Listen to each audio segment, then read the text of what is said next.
It was a Sunday afternoon in 1988, somewhere in the vicinity of Big Bay and Camel Point in the heart of the Ozark Hills. I had packed a picnic lunch for my husband and me and hummed Shake Your Love with Debbie Gibson as we drove to Table Rock Lake. My windows were down in that burnt orange Jeep Cherokee we love so well. We met up with my older sister Karen and her husband Roy and had enjoyed our meal. Then this hillbilly girl met her fears face to face. I had long sustained a fear of the water and my feet being in places where I could not see them. Thus, that fateful trek found me sunbathing on the carpeted deck of our new to us sparkling clean Ranger bass boat. We were tooling around in the water, Karen and Roy were swimming, and Dave was parading us up and down the lake with his new toy. My sister hollered at me to come on in, as the water was delightfully fine. I raised up to respond to her and felt this slight tug from the underside of my black and white striped Catalina bathing suit that had cost me half a week's pay at JCPenney's on sale. The harder I tried to sit up and move, the more the tiny little claws from the inadvertent lure with clawing little treble hooks dug into the top part of my intergluteal cleft. More commonly known to us country folk in the Ozarks as butt crack. Being taller and fuller figured than most of my friends, I had spent my whole life trying to keep the thing covered up. Little did I know what awaited me in terms of the indignities on that blue sky-filled, humid afternoon on the rippling waters of that lake. As I began to flail around on the edge of the boat, I soon found all kinds of hands pushing, pulling, and clawing around at my bathing suit. I looked down then to see a pair of old man hands from an aluminum boat that had floated up alongside us. I closed my eyes to make them go away. I was not trapped on a boat in the middle of Table Rock Lake with a treble hook embedded in my rear. This was not happening. My quiet, calm brother-in-law, Roy, indicated he thought we should just stop and cut the carpet from the boat into a neat little square with his knife and take me to the emergency room in Bearville, Arkansas, about a half hour away. They would know what to do there. Without messing anything up, he said. I'm assuming the term anything referred to my 20-something-year-old bottom, and I was grateful. My first husband let out a long, slow wail. Thinking he was worried about my well-being, I reached out to grab his hand. "You can't cut the new carpet on my boat," he cried.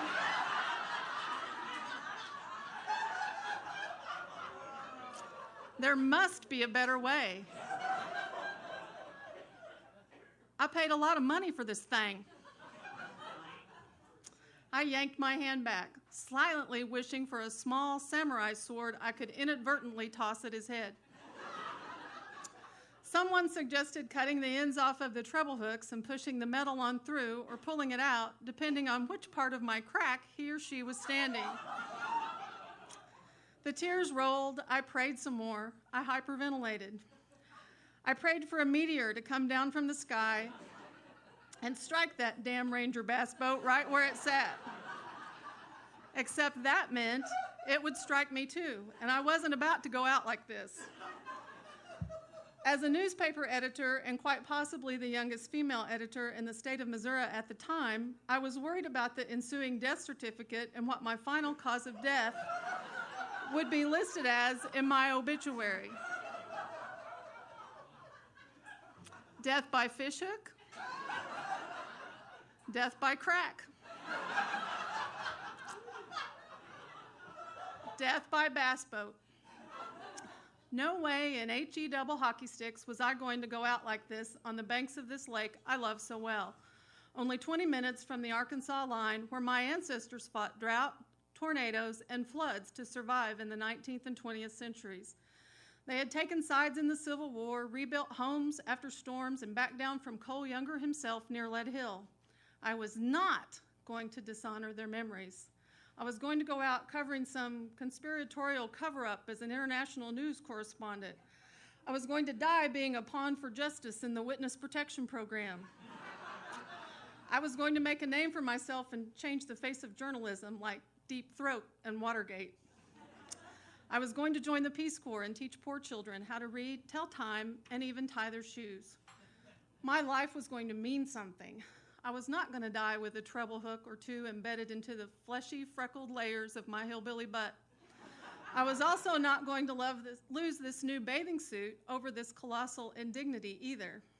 I knew then what I had to do. It was then that I took a long look at my shy, sweet brother-in-law, and this low, guttural voice came from my tight throat.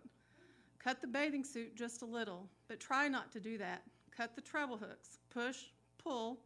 I am not going to go to the Bearville ER with a fish hook and a piece of carpet hanging off my rear end. Just do it.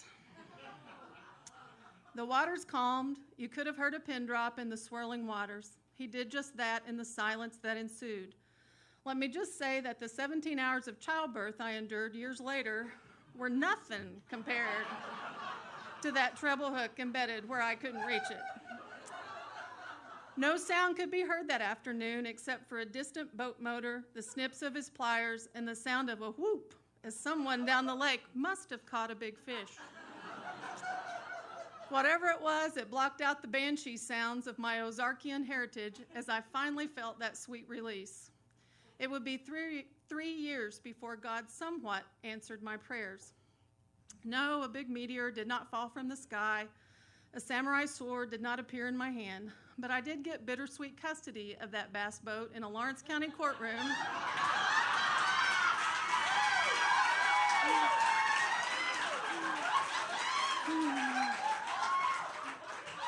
In November of 1991. I did not tell the judge about the treble hooks, the day I saved the carpet on the boat, or the lessons I learned that summer afternoon when I thought for a moment my husband thought that a piece of carpet was more important than me. I reflected back on the fact that the carpet was no more important than the material in my bathing suit. The truth was, we were both working hard for what we had. I did not tell the judge that I could not afford to keep it and that I would probably cry as it was being taken away later on when I sold it. But I had learned my real lesson that fateful day.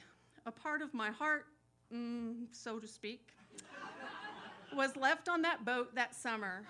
What I took away was that it is sometimes necessary to turn the other cheek on a sultry afternoon.